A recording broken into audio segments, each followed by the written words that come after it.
Hello, my amazing Dying to DIY fam. Welcome back, you guys. Today is day 4 of 25 days of Christmas DIYs.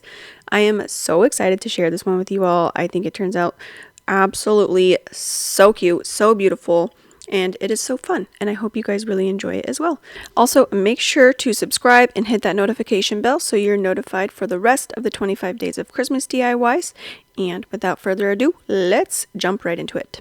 So I chose this frame from Dollar Tree, and I chose it because I really like the frame and the way it looks. I was going for more of a lighter natural look, and I thought this frame was perfect. So I just started by ripping those little foam flowers off of there and making sure to rip off any extra glue residue that was left behind or like foam pieces. I just want to have a nice flat surface to be able to work on. After that, I just removed the backing from the frame so that it was easier to start working on the back part. And I took some Mod Podge and just brushed on a really good thick layer. And then I picked out this piece of scrapbook paper from my stash. This is from Michael's, and I really like the kind of candy cane look to it, and it has like more muted tones, also with like a little bit of like aged characteristics. So I really loved that. I'm just placing that onto the backing, after I Mod Podged everything, and then I'm using my braying tool to smooth out all the ripples. And then next I just took an X-Acto knife and cut off the excess scrapbook paper that was no longer needed. And here is what it was looking like after all of those steps. But look how cute it is, you guys. Oh my gosh, obsessed. And I have used this paper before, so if you recognize it, that's probably why. I just love it so much. So next step was to just put the backing back into the frame. And then I dug out some of this macrame cotton rope from Dollar Tree, and I will be making a couple of tassels to go into my frame. So I just started by wrapping the rope around my fingers, I think about 10 times, give or take. I wanted it to be nice and fluffy. So once I had those wrapped, I'm taking an extra piece and I'm going to loop that through the top and then tie that off, as tight as it can go, as tight as I can make it. This is going to be the top of your tassel. So once you have that tied off, you can tuck it in, turn it underneath so it blends in with all the rest of the rope, or you can just go ahead and cut off the excess material that is no longer needed. And once I had that step done, I'm taking another piece of rope, probably, about 5 or 6 inches. And then this is going to be the part where I make the head of the tassel and the neck. So you're just going to tie it maybe about 1/2 inch down and tie that again as tight as it can go, and then just cut off those excess strings. Then the last kind of little step is to just free the bottoms of those strings, so that way they're kind of swirly twirly around. You just want everything just cut free.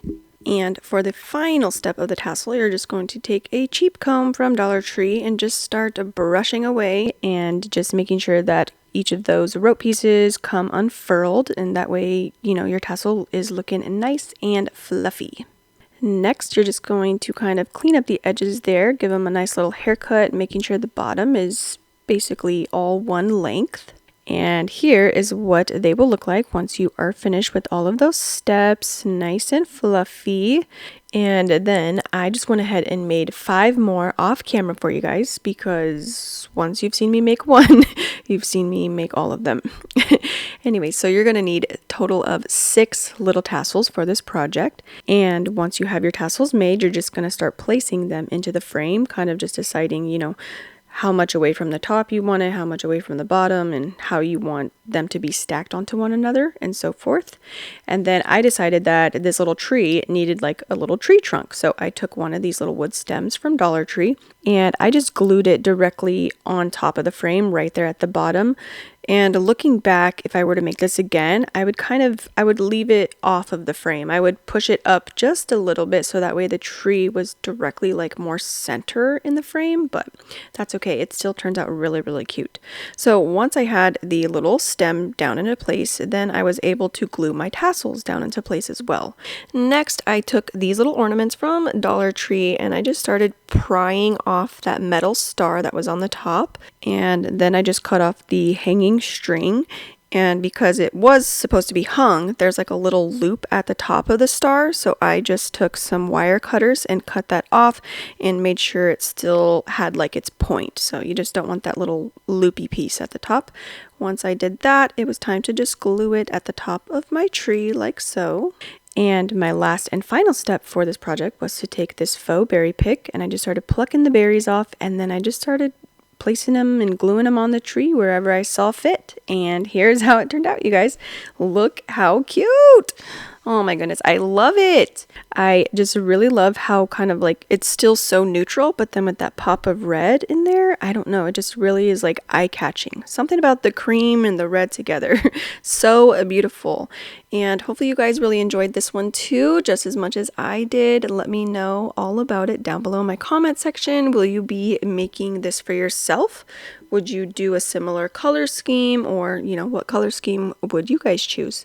I would love to hear all about your thoughts and opinions. Also, if you guys have not already done so, I would love for you to watch day number 1, 2, and 3. And then maybe you can make your way back here and let me know which is your favorite out of the 4 crafts that I have up so far for the 25 days of Christmas. And don't forget to subscribe and hit that notification bell so you don't miss out on future videos. And I will see you guys for day 5. All right, bye.